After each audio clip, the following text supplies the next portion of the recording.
Hi viewers, എല്ലാവർക്കും സ്വാഗതം. Zahrabanu cooking and ടിപ്സിലേക്ക് എല്ലാവർക്കും വീണ്ടും സ്വാഗതം. ഇന്ന് നമുക്കൊരു അടിപൊളി ചിക്കൻ റെസിപ്പി തയ്യാറാക്കുന്നതെന്ന് നോക്കാം. ഞാനിവിടെ ഫുൾ ചിക്കൻ എടുത്തിട്ടുണ്ട്. അപ്പോൾ ആദ്യം പറയുകയാണെങ്കിൽ ഇതൊരു ഫുൾ ചിക്കൻ റെസിപ്പിയാണ്. അപ്പോൾ ഇതെല്ലാവരും ഒന്ന് ട്രൈ ചെയ്യണം കേട്ടോ. നമ്മുടെ വീട്ടിലെ കുട്ടികൾക്കൊക്കെ വളരെ ഇഷ്ടപ്പെടുന്ന ഒരു റെസിപ്പി കൂടിയാണ് ഇത്. ചിക്കൻ നല്ലപോലെ വാഷ് ചെയ്തതിന് ശേഷം അതിലുള്ള വെള്ളമൊക്കെ ഒന്ന് ഒപ്പിയെടുത്തതിന് ശേഷം നമുക്ക് ഇതുപോലെ ഒന്ന് വരിഞ്ഞു കൊടുക്കണം. നല്ല ആഴത്തിൽ തന്നെ ഇതൊന്ന് വരിഞ്ഞു കൊടുക്കണം. ഉണ്ടോ, നല്ല ഇറച്ചിയുള്ള ഭാഗത്തൊക്കെ നല്ല ആഴത്തിൽ തന്നെ നമുക്കിതൊന്ന് വരിഞ്ഞു കൊടുക്കാം. അതുപോലെ ഇതിൻ്റെ ലെഗ് പീസൊക്കെ നല്ല കട്ടിയുള്ളതാണല്ലോ, അപ്പോൾ അവിടെയൊക്കെ ഒന്ന് നല്ല ആഴത്തിൽ വരിഞ്ഞു കൊടുത്താൽ ഇതിൻ്റെ മസാലകളൊക്കെ വളരെ പെട്ടെന്ന് പിടിച്ച് കിട്ടും. അപ്പോൾ ഇത് വളരെ ഹെൽത്തി ആയിട്ടുള്ള റെസിപ്പിയാണ്. അതുപോലെ തന്നെ നമ്മൾ ഹോട്ടലിൽ നിന്നും റെസ്റ്റോറൻറ്റിൽ നിന്നൊക്കെ വാങ്ങുകയാണെങ്കിൽ തീർച്ചയായിട്ടും ഇത് നമുക്ക് അജിനോമോട്ടോ അതുപോലുള്ള മറ്റുള്ള കെമിക്കൽസൊക്കെ യൂസ് ചെയ്തിട്ടായിരിക്കും. പക്ഷെ ഇത് നമ്മൾ വീട്ടിലുണ്ടാക്കുമ്പോൾ അതിനേക്കാളും ടേസ്റ്റിയാണ്. അതുപോലെ തന്നെ ഇത് നമുക്ക് ഹെൽത്തി ആയിട്ട് കുട്ടികൾക്ക് കൊടുക്കുകയും ചെയ്യാം. അപ്പോൾ ഇത് മറുവശം അതുപോലെ വരിഞ്ഞു കൊടുക്കാം. നമ്മൾ എത്രത്തോളം ഇത് വരുന്നോ അത്രയും മസാല ഇതിൽ പിടിക്കുകയുള്ളൂ കേട്ടോ. ഈ ബ്രസ്റ്റ് പീസൊക്കെ നല്ല ആഴത്തിൽ വരിഞ്ഞെടുക്കാം. അപ്പോൾ ഇതാണ് നമ്മുടെ ഫുൾ ചിക്കൻ വരുന്നത്. ഇനി ഇതിലേക്കുള്ള മസാലകൾ എന്തൊക്കെയാണെന്നൊക്കെ നമുക്കൊന്ന് നോക്കാം. അതുകൊണ്ടോ അതിൻ്റെ ഉള്ളിൽ നല്ലപോലെ ആഴത്തിൽ വരിഞ്ഞിട്ടുണ്ട്. ഇനി ഇതിലേക്ക് ആവശ്യമുള്ള മസാലകൾ എന്തൊക്കെയാണെന്ന് നോക്കാം നമുക്ക്. ഇത് മുളക് പൊടി 1 ടീസ്പൂണ്. ഇനി ഇതിലേക്ക് ആവശ്യമുള്ളത് കശ്മീരി ചില്ലി പൗഡറാണ്. ഇതൊരു 1.5 ടീസ്പൂൺ എടുക്കാം. ഒരു 1.5 ടീസ്പൂണ് കശ്മീരി ചില്ലി പൗഡർ. കാരണം ആ റെഡ് കളർ കിട്ടാൻ വേണ്ടിയിട്ടാണ് നമുക്കിത് കശ്മീരി ചില്ലി പൗഡർ യൂസ് ചെയ്യുന്നത്. ഇനി ഉപ്പ് ആവശ്യത്തിന്. നമുക്ക് കൂടുതൽ കളർ വേണമെന്നുണ്ടെങ്കിൽ കളർ യൂസ് ചെയ്യാം, പക്ഷെ അതൊന്നും അത്ര ഹെൽത്തിയാണ്. ഇതിലേക്ക് 1 ടീസ്പൂൺ തികച്ചും കുരുമുളക് പൊടി. അതിനുശേഷം നമുക്കിതിലേക്ക് ആവശ്യമുള്ളത് ഗരം മസാല. ഇവിടെ ഒരു 1/2 ടീസ്പൂൺ മതി. ഇത് ഒരു നാരങ്ങയുടെ നീരാണ്. ഇത് ഇതിൽ കുരുവൊക്കെ കളഞ്ഞിട്ട് വേണം ഉപയോഗിക്കാൻ. ഇനി അടുത്തതായിട്ട് ആവശ്യമുള്ളത് ഇഞ്ചി വെളുത്തുള്ളി പേസ്റ്റാണ്. ഇഞ്ചി വെളുത്തുള്ളി പേസ്റ്റ് ഒരു 2 ടേബിൾ സ്പൂണെങ്കിലും യൂസ് ചെയ്യണം. ഇതൊക്കെ നല്ല ഫ്ലേവർ നൽകുന്നതാണ്. ഇറച്ചിയിൽ പിടിച്ച് കിട്ടിയാൽ നല്ല ഫ്ലേവർ കിട്ടുന്നതാണ് ഇഞ്ചി വെളുത്തുള്ളി കുരുമുളകൊക്കെ. പെട്ടെന്ന് ഫ്ലേവർ നമുക്ക് മനസ്സിലാക്കാൻ സാധിക്കുകയും ചെയ്യും. അപ്പോൾ ഇതുപോലെ ഇത് കുറച്ച് തിക്കായിട്ടാണ് നമുക്കിവിടെ ഈ മസാല കിട്ടിയിട്ടുള്ളത്, ഈ പേസ്റ്റ് ആക്കിയിട്ടുള്ളത്. നമുക്ക് ആവശ്യത്തിന് വേണമെങ്കിൽ വെള്ളം അല്പം ചേർത്ത് കൊടുക്കാം. മഞ്ഞൾപ്പൊടിയും കൂടി ചേർത്ത് കൊടുക്കണം കേട്ടോ. മഞ്ഞൾപ്പൊടി 1 ടീസ്പൂൺ മതി.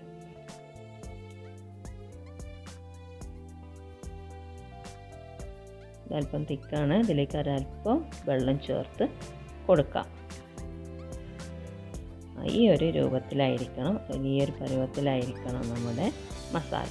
ഇനി ഇത് നമുക്ക് ഈ ചിക്കനിലൊന്ന് തേച്ച് പിടിപ്പിക്കാം. അപ്പോൾ ആദ്യം നമ്മൾ വരിഞ്ഞു വെച്ചിട്ടുള്ള അതിനകത്താണ് ഈ മസാലകളൊക്കെ ഒന്ന് തേച്ച് പിടിപ്പിക്കേണ്ടത്. നല്ല ആഴത്തിൽ നല്ല 2-3 പ്രാവശ്യമൊക്കെ വരുത്തിയിട്ട് പിടിപ്പിക്കാം.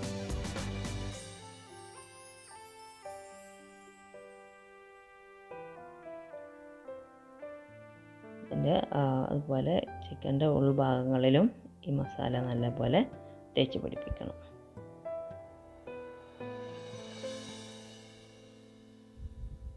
അപ്പോൾ കുട്ടികൾക്കൊക്കെ വളരെ ഇഷ്ടപ്പെടും ഇതിൻ്റെ ഫ്ലേവറ്. അപ്പോൾ നല്ലൊരു സ്മെല്ലായിരിക്കും. നമ്മളത് പാകം ചെയ്യുമ്പോഴേ നല്ലൊരു സ്മെല്ലായിരിക്കും. വായിൽ വെള്ളം വരുന്ന അത്രയ്ക്ക് രുചിയായിട്ടുള്ളൊരു സ്മെല്ലൊക്കെ ഉണ്ടാവും നമ്മളിത് കുക്ക് ചെയ്യുമ്പോൾ. ഇത് വളരെ ഈസിയാണ് കേട്ടോ. നമ്മൾ റെസ്റ്റോറൻറ്റിൽ നിന്നൊക്കെ കൊണ്ടുവരുന്ന നമുക്ക് തോന്നും ഇതൊന്നും നമ്മളെ കൊണ്ട് കഴിയില്ല എന്നൊക്കെ. പക്ഷെ ഇത് വളരെ ഈസി ആയിട്ട് നമുക്ക് വീട്ടിൽ ഇത് തയ്യാറാക്കാവുന്നതാണ്. ഇനി ബാക്കി മറ്റുള്ള ഭാഗങ്ങളിലൊക്കെ മസാല തേച്ച് പിടിപ്പിക്കാം.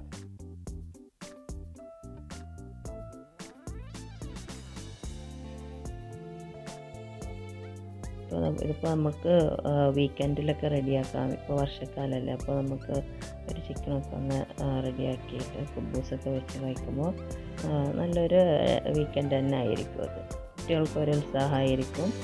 അപ്പോൾ നമുക്ക് ഈ ചിക്കൻ ഇനി നമുക്കിത് ഒരല്പം സമയം വെക്കണം.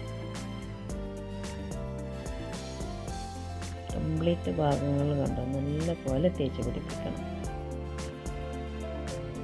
നമ്മൾ ഈ റെസ്റ്റോറൻറ്റിൽ നിന്നൊക്കെ കാണുമ്പോൾ നമുക്കൊരു അത്ഭുതമാണല്ലേ, ഈ ഫുൾ ചിക്കനൊക്കെ ഇങ്ങനെ ഇരുന്ന് കറങ്ങുന്നൊക്കെ കാണുമ്പോൾ. പക്ഷെ ഇതൊക്കെ നമ്മൾ ഒന്ന് ട്രൈ ചെയ്ത് നോക്കിയാൽ മതി വീട്ടിൽ. ആദ്യം ഒരു പ്രാവശ്യമൊക്കെ ഉണ്ടാക്കുമ്പോൾ കുറച്ചൊക്കെ ഒരു ബുദ്ധിമുട്ടുണ്ടാവും.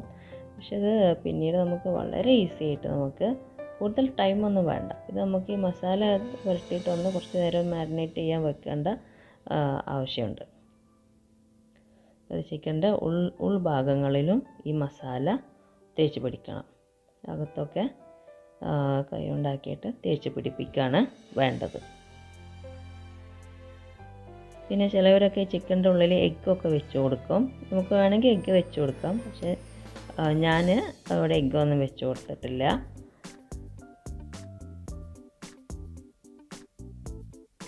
അകത്തൊക്കെ നല്ല പോലെ തേച്ച് പിടിപ്പിക്കാം. എന്നെങ്കിലേ ചിക്കന് ഒരു ടേസ്റ്റ് കിട്ടുള്ളൂ. നമ്മൾ കഴിക്കുമ്പോൾ മസാലയുടെ ഒക്കെ ടേസ്റ്റ് നോക്കി കിട്ടണമെങ്കിൽ നല്ല പോലെ ഒന്നാണ്ട് തേച്ച് പിടിപ്പിക്കണം. ഓൾമോസ്റ്റ് കംപ്ലീറ്റായി.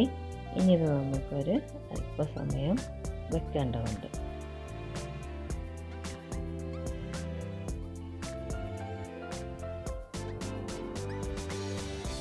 ഞാനിതിനകത്ത് ഇതിൻ്റെ ലിവറാണ് ഇട്ട് കൊടുത്തിട്ടുള്ളത്. ചിക്കന് പകരം അല്ലെങ്കിൽ എഗ്ഗും ലിവറൊക്കെ വെക്കാം, നമുക്കിഷ്ടം. ചിലവർ പൊട്ടാറ്റോ വെക്കും. അതൊക്കെ ഓരോരുത്തരുടെ താല്പര്യമാണ്.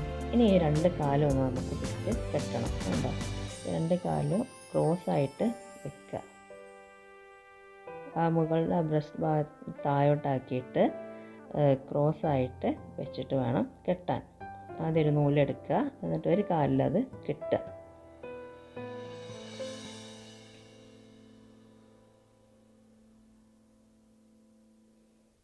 ചിലവർ തുന്നൊക്കെ ചെയ്യും കേട്ടോ. പക്ഷെ തുന്നുന്നതിനേക്കാളും നല്ലത് ഇതുപോലെ കെട്ടിയിടുന്നതായിരിക്കും. കാരണം തുന്നിയാൽ അത് ചിക്കൻ വേവാകുമ്പോൾ ആ തുന്നണ്ട് അഴിഞ്ഞു പോകാൻ ചാൻസ് ഉണ്ട്. അപ്പോൾ അതിനേക്കാളും നല്ലത് ഇത് കെട്ടിയിടുന്നതാണ് ഏറ്റവും നല്ലത്. ഇതുപോലെ ക്രോസായിട്ട് 2 കാലും വെക്കുക. എന്നിട്ട് ആ ബ്രസ്റ്റ് ഭാഗം താഴോട്ട് വെക്കുക. എന്നിട്ട് നൂലൊന്ന് ചുറ്റും ഒന്നങ്ങോട്ട് ചുറ്റി കൊടുത്താൽ മതി. അപ്പോൾ ഇത് എത്ര സിമ്പിളാണെന്നറിയാം. നമ്മളൊക്കെ എത്ര കാശ് കൊടുത്തിട്ടാണ് ആവശ്യമില്ലാതെ അൺഹെൽത്തി ആയിട്ടുള്ള അൺഹൈജീനിക് ആയിട്ടുള്ള ഫുൾ ചിക്കനൊക്കെ വാങ്ങുന്നത്. ഇത് നമുക്ക് വീട്ടിൽ എത്ര എളുപ്പം നമുക്ക് ഉണ്ടാക്കാം.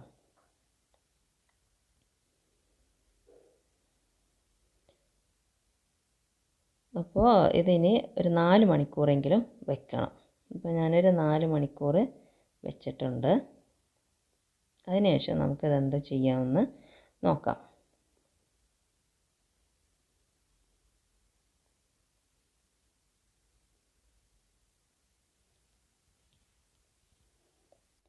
ഇപ്പോൾ റെഡി ആയിട്ടുണ്ട്. ഇത് 4 മണിക്കൂർ കഴിഞ്ഞതാണ്. ഇനി നമുക്കിത് എങ്ങനെ ഒന്ന് റെഡിയാക്കാൻ നോക്കാം. ഞാൻ കുക്കർ എടുത്തിട്ടുണ്ട്, വലിയൊരു കുക്കർ തന്നെ എടുത്തിട്ടുണ്ട്. ഇനി ഇതിലേക്ക് ഒരു 1/2 കപ്പ് ഓയിൽ ഒഴിച്ച് കൊടുക്കാം. അല്ലെങ്കിൽ 1/4 കപ്പ് ഓയിൽ ഒഴിച്ച് കൊടുത്താലും മതി. ഇനി അടുത്ത് നമുക്ക് ചെയ്യേണ്ടത് വളരെ സിമ്പിളാണ് കേട്ടോ. നമ്മുടെ വീട്ടിൽ ചിക്കൻ കൊള്ളാവുന്ന അത്ര എളുപ്പമുള്ള ഒരു കുക്കറൊക്കെ ഉണ്ടെങ്കിൽ വളരെ എളുപ്പമാണത് ചെയ്യാൻ. ഇനി നമുക്ക് ആ ചിക്കൻ ഇതിലേക്ക് അങ്ങോട്ട് വെച്ച് കൊടുക്കുക. അതിൽ വെള്ളമൊന്നും ഒഴിച്ചിട്ടില്ല, ജസ്റ്റ് ഓയിൽ മാത്രമേ ഒഴിച്ചിട്ടുള്ളൂ. ഇനിയിപ്പോൾ ഇതിൽ ഒഴിക്കുന്നത് നമ്മൾ മാരിനേറ്റ് ചെയ്യുമ്പോൾ കുറച്ച് അതിൻ്റെ ആ ലിക്വിഡ് ഉണ്ടാവും, കുറച്ച് വെള്ളം ഉണ്ടാവും. ആ കായൊക്കെ പുരട്ടേൻ്റെ ചിക്കൻ്റെ ഒക്കെ വെള്ളം അത് ഇതിൻ്റെ മുകളിൽ ഒന്നാണ്ട് ഒഴിച്ചു കൊടുക്കാം. അതുപോലെ ചിക്കൻ്റെ മുകളിലും അല്പം ഓയിൽ ഒഴിച്ചു കൊടുക്കണം. കൂടുതലൊന്നും വേണ്ട, ഓൾറെഡി അതിൽ ഓയിലുണ്ടല്ലോ. അപ്പോൾ ജസ്റ്റ് ഒന്ന് ഒരു ഓയിലി ടച്ച് കിട്ടാൻ വേണ്ടിയിട്ടാണ് ചിക്കൻ്റെ മുകളിൽ അല്പം ഓയിൽ വെച്ച് കൊടുക്കുന്നത്. ഇനി ഞാൻ കുറച്ചുകൂടെ ഇഞ്ചി ചതച്ചത് എടുത്തിട്ടുണ്ട്. ഈ ഇഞ്ചി ചതച്ച് നമുക്ക് ചിക്കൻ്റെ മുകളിൽ അവിടെ ഇവിടെയൊക്കെ ആയിട്ട് നമുക്കൊന്ന് വെച്ച് കൊടുക്കണം. ഇഞ്ചിയും വെളുത്തുള്ളിയും കേട്ടോ, രണ്ടുമാണ്. ഇഞ്ചി വെളുത്തുള്ളി ഉണ്ട് ചതച്ചത്, നല്ലൊരു ഫ്ലേവറിന് വേണ്ടിയിട്ടാണ്.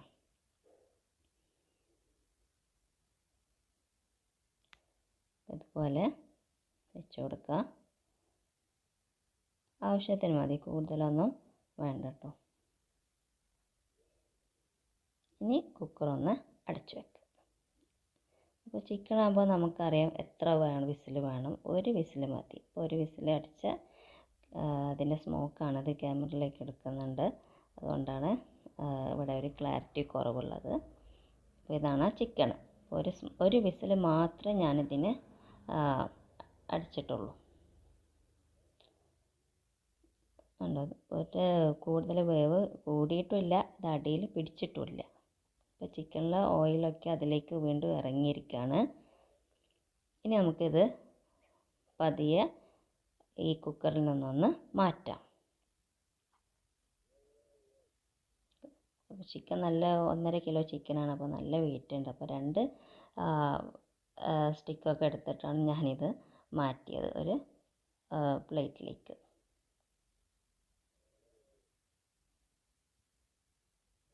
കൂടുതൽ വേവായിട്ടില്ല, എന്നാലും പാകത്തിന് വേവുള്ളൂ. ഇതാണ് അതിൽ ബാക്കിയുള്ള ഓയിൽ. അപ്പോൾ ഈ ഓയിൽ നമുക്ക് വീണ്ടും ഉപയോഗിക്കാം. ഇതൊന്ന് അരിച്ചെടുക്കണം. ആദ്യം നമുക്കിതൊന്ന് അരിച്ചെടുക്കാം, കാരണം അത് ചിക്കൻ്റെ മസാല അതിൻ്റെ ക്രംസൊക്കെ ഉണ്ടാവും. അപ്പോൾ അതൊന്ന് അരിച്ച് മാറ്റണം. ഒരരിപ്പ് വെച്ചിട്ടൊന്ന് അരിച്ചെടുത്താൽ മതി, വെറുതെ ഓയിൽ വേസ്റ്റ് ആക്കണ്ട. ഇനി നമുക്ക് ഈ ഓയിലിലാണ് നമുക്ക് ഈ ചിക്കന് വീണ്ടും ഒന്ന് ഫ്രൈ ചെയ്തെടുക്കേണ്ടത്.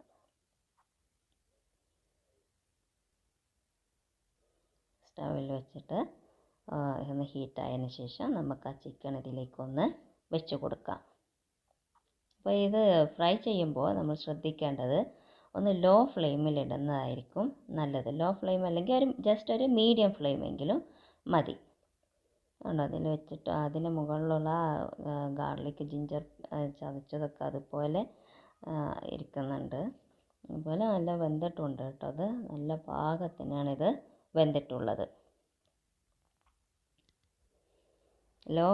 മീഡിയം ഫ്ലെയിമിൽ ഇട്ടിട്ട് ഇത് നമുക്ക് ഫ്രൈ ചെയ്യാൻ പാടുള്ളൂ, അല്ലെങ്കിൽ ഇത് അടി പിടിക്കുക അല്ലെങ്കിൽ കരിഞ്ഞ് പോവുകയൊക്കെ ചെയ്യും, കാരണം അത് ഓൾറെഡി വെന്തതാണ്. അപ്പോൾ ജസ്റ്റ് ഒന്ന് ഓയിൽ കിടന്നിട്ട് ഒന്നും കൂടി വേവിക്കുക എന്ന് മാത്രമേ ഉള്ളൂ ഇതിൻ്റെ ഉദ്ദേശം.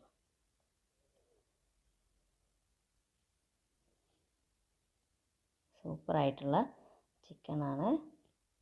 നമ്മുടെ കുട്ടികൾക്കൊക്കെ വളരെ ഇഷ്ടപ്പെടും കേട്ടോ. അതൊക്കെ ഒന്ന് ഉണ്ടാക്കി ഇവിടെ നമ്മൾ വളരെയധികം ശ്രദ്ധിക്കണം, കാരണം ഇത് മറിച്ചിടുക എന്നുള്ളത് കുറച്ചൊരു ബുദ്ധിമുട്ടുള്ള പണിയാണ്. എന്നാൽ നമുക്ക് എളുപ്പമാണ് കേട്ടോ മറിച്ചിടാനൊക്കെ. ബുദ്ധിമുട്ടാണെങ്കിൽ നമുക്കൊന്ന് ട്രൈ ചെയ്താൽ നമുക്ക് സാധിക്കുന്നുള്ളൂ.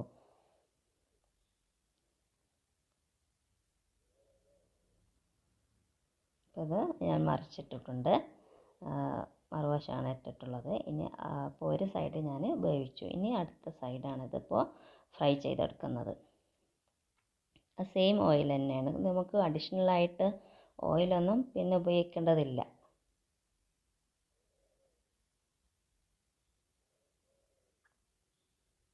നല്ല ഫ്രൈ ആയിട്ടുണ്ട്. അപ്പോൾ എല്ലാ വീക്കെൻഡിലും ഇത് കുട്ടികൾക്കൊന്ന് ഉണ്ടാക്കി കൊടുക്കുക. അവർ വളരെയധികം ഇഷ്ടപ്പെടും, വളരെയധികം വീക്കെൻഡ് എൻജോയ് ചെയ്യുകയും ചെയ്യും. ഒരു 10 മിനിറ്റ് ഇതൊന്ന് ഫ്രൈ ചെയ്തതിന് ശേഷം നമുക്കിനി സൈഡൊന്ന് വേവിച്ചെടുക്കണം. സൈഡൊന്ന് ജസ്റ്റ് ഫ്രൈ ചെയ്തെടുക്കണം. സൈഡിൽ അതിൻ്റെ ലെഗ് പീസ് വരുന്നുണ്ട്, അതുപോലെ ബ്രസ്റ്റിൻ്റെ സൈഡ് പീസൊക്കെ വരുമ്പോൾ ആ സൈഡ് ഒന്ന് നമുക്ക് ഇതുപോലെ ഫ്രൈ ചെയ്തെടുക്കേണ്ടതാണ്. ഇത് കൂടുതലായിട്ട് ഓയിലൊന്നും ഇവിടെ ഒഴിച്ചിട്ട് ഫ്രൈ ചെയ്യുന്നില്ല. ഇനി നോക്കാം നമുക്കതെങ്ങനെ സൈഡൊന്ന് വേവിച്ചെടുക്കാമെന്നുള്ളത്.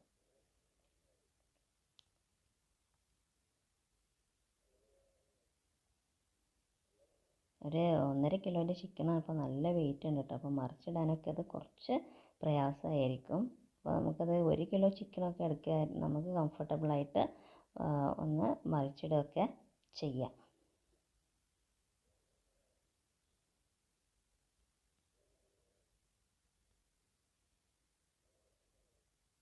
പിന്നെ ചിലവരൊക്കെ ചിക്കൻ്റെ തൊലിയോട് കൂടിയൊക്കെ ഫ്രൈ ചെയ്യുന്നുണ്ട്. അത് നല്ലതാണ്. നല്ലതെന്ന് പറഞ്ഞാൽ അതിൻ്റെ ഫാറ്റൊക്കെ അതിൽ തന്നെ കൂടുതലായിട്ട് കാണും. അപ്പോൾ പണ്ടൊക്കെ അങ്ങനെ ആയിരുന്നു, അതിൻ്റെ തൊലിയോട് കൂടി തന്നെ ഫ്രൈ ചെയ്തെടുക്കുക. പക്ഷേ ഇപ്പോഴൊന്നും നമ്മളങ്ങനെ ചെയ്യാറില്ല.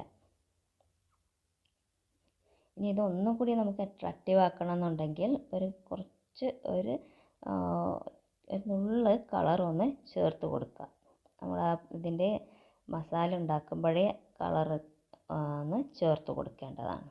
കണ്ടോ, ഇപ്പോൾ ഇങ്ങനെ ഒന്ന് ചരിഞ്ഞ് മറിച്ചിട്ട് കൊടുക്കുക. അപ്പോൾ ആ രണ്ട് സൈഡും പോലും ഇപ്പോൾ ഇതിൻ്റെ ഈ ലെഗ് പീസും പോലെ തൈ പീസുകളൊക്കെ നല്ല വേണമെന്നുണ്ടെങ്കിൽ ഇങ്ങനെ തന്നെ നമ്മളൊന്ന് മറിച്ചിട്ട് ഫ്രൈ ചെയ്യേണ്ടതാണ് കേട്ടോ.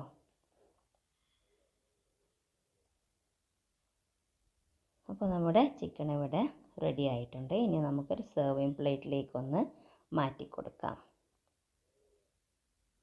വാവ്, സൂപ്പറായിട്ടുണ്ട്. എന്താ കണ്ടോ, നല്ല ഡിസൈനൊക്കെ വെച്ചിട്ട് വരഞ്ഞ് കിടക്കുന്നുണ്ട്. അതിൻ്റെ ബ്രസ്റ്റ് പീസ് കണ്ടോ, ഒരാളുടെ മുഖം പോലെ ഇരിക്കും. അത് ലെഗ് കണ്ടോ, ലെഗ് അതുപോലെ ക്രോസ് ആയിട്ട് തന്നെ ഇരിക്കുന്നു.